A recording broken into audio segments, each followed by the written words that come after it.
This is the series that attempts to remove the mechanical variable from motorsports. Take 12 of the world's finest drivers. Let them go head-to-head with one another, relying on their racing skills alone. Now, to accomplish that, we run 4 different races on different tracks. And the cars themselves, the Dodge Daytona race cars, are as mechanically matched as man can make them. And even at that, both the race cars they'll drive and the positions they'll start from today are determined by a draw. Now, the purse is $670,000. It's substantial, but to the drivers, it's incidental to the title of champion. Let's take a look at the field as they roll toward the green flag. There in that powder blue car is Rusty Wallace. He is in the front row.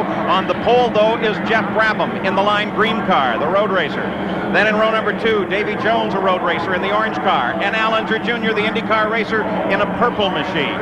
In row 3, Pete Halsmer from road racing in the mint car, and IndyCar racer Scott Pruitt, his machine is tan. The 4th row is Dale Earnhardt from NASCAR, the powder blue car, and Hurley Haywood, a road racer in the gold car. The 5th row, Davey Allison of NASCAR in an orange machine, and NASCAR's Harry Gant in the red car. And the 6th and final row in the white car is NASCAR's Ricky Rudd and Indy champion Arie Luyendyk. So they're set up on turn number 4 here at Daytona and ready to run toward the green flag. The race is 100 miles, 40 laps. Laps under the yellow in the IROC do not count. So very slowly now behind the pace car as it begins to pick up the speed just a bit. And we see it cycle down into the pits. The field is now under the control of road racer Jeff Brabham as he brings them to the flag, and the green is out. The 16th running of the International Race of Champions is underway with Rusty Wallace, with a little help from Al Unser Jr., pulls out in front. That's the difference in experience, Paul. You can see that little Al teamed up with Rusty, immediately leaving Jeff Brabham to fall back further. Jeff Brabham drops back to 3rd. Dale Earnhardt comes up using the low groove, and he's got a couple of friends running with him down on the low side, including Ricky Rudd in that white car, and Davey Allison in the center of the low run in the orange machine. Remember, Rusty Wallace, leading now, is bidding for his 4th consecutive IROC win. And look at Earnhardt as Earnhardt comes down under Al Unser Jr., hooks up with Rusty Wallace. He's, of course, getting a great benefit from Davey Allison just behind him, and Earnhardt comes from back in the center of the field and moves into the lead. You can watch how the different guys team up, Paul. Some of them chose to go with Dale Earnhardt. Some of them chose to go with Rusty Wallace. They're switching back and forth. They really don't care who they team up with as long as they get there. Boy, look at that. Over the track. He had that thing totally lost for a second there. Wallace. He almost lost it right there. That shows that you can get him sideways and still save him, because he was sure sideways for a while. Junior Rusty Wallace now works the low groove and begins working on Little Al. And you notice as Dale passed Little Al, he pulled right down in the lower groove, left Little Al out high, and Little Al almost lost it by the guys, Rusty Wallace, right behind him, Paul. The drafting is so important here, and how the guys make the decision. Now Little Al pulling off the left, going by Dale, and he's hoping that Rusty gets behind him and helps. 7 lead changes the last 7 laps. They make it to the line, it'll be 8.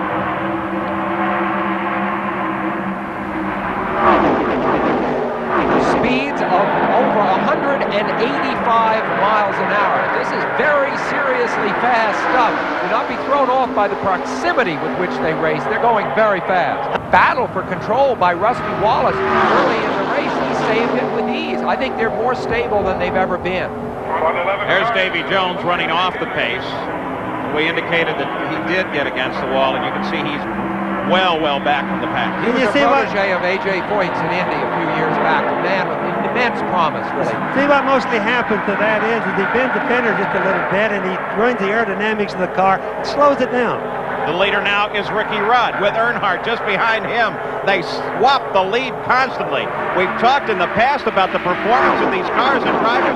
This may be the best one yet. Rusty Wallace runs in 7th place right now, so he's got plenty of room to make up if he wants to come forward and race with those at the front of the field. Currently, it's Rudd in front. Pruitt is coming into the pits. Scott Pruitt goes to the pit road as the yellow comes out. There was a quick move there. It looks like Pruitt had his and Halsmer's car there seems to be damaged. So we have finally had an incident. Pruitt's car is on fire. Halsmer pulled way down to the inside coming through the fourth turn and was looking for position, and it sure looks like he got together with Scott Pruitt. Scott Pruitt's car is stopped there. Scotty is out of the car, and standing a few feet away from it is there's some telltale black smoke coming out of there, which may tell you that that particular car could be in trouble. Well, they've made a mess out of the beautiful front end of that Dodge Daytona of Pete Halsmer. The situation was contact with Scott Pruitt. Now, look at the cars down in the low groove as we look at this replay. That's Scott Pruitt in the tan car, and he suddenly slows. Here comes Halsmer. And he center punches him, Bobby. Yeah, Scott Pruitt was obviously pulling off the fast part of the racetrack. I suspect he had a problem, was trying to get out of the way. Pete Halsmer's coming up behind. It just happened too quick. From the onboard camera on top of Harry Gant's car, there is Halsmer as he slams into the back end of Scott Pruitt as Pruitt drifts across in the front. Halsmer is a graduate of Purdue University, and of course he is also a Vietnam War veteran. So this is the look from inside Scott Pruitt's car. And you'll see what Pruitt does. He signals, and now he starts to move very fast across the track. And you see the smoke? He's already got a fire in that car, and he wants off the track. Watch for the moment that he's hit from behind. There it is right there.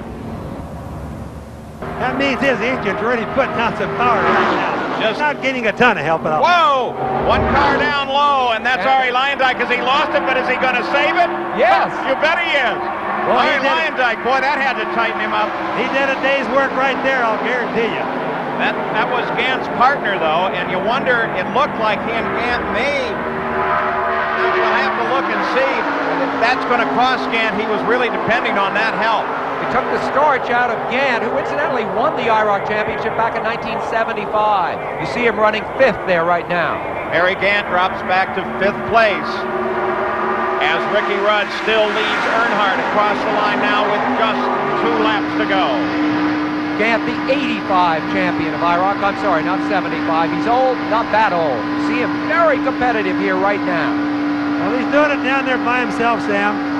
Just making a fool out of aerodynamics and drafting. This isn't supposed to work, but it appears that when you take that tight line, and Earnhardt experimented with that earlier, you can make it work. A lap and a half to go. Harry Gant now drops into 5th position and tries to pick up some of the benefit of the draft. Ricky Rudd will see the white flag as he comes around. But every time he looks up in his mirror, he knows he's got Dale Earnhardt sitting right there in what may be the most enviable position on the course. Boy, you can bet the gears are churning away. 1 lap to go in Dale Earnhardt's brain right now. What is he going to do about Ricky Rudd? Now's the time, Paul. They have to make their decisions. All their thinking has come to an end. They have to make their move now if they're going to do it. The final 2.5 miles, now down to 2 miles. Harry Gant looks for any help that he can get. No one seems ready to do so. Now Earnhardt looks to the inside of Ricky Rudd onto the backstretch. Allison sits back and watches both of them as they battle for the lead. Gant sits back here in 4th place. They move into the final 2 corners, back into the high bank. Look at the maneuver around as Earnhardt tries to keep Allison in check, and Gant comes down inside Allison to the inside. Ricky Rudd is on the high side. Gant continues to move down the inside. They're nose to nose as they head for the tri-oval and the checkered flag.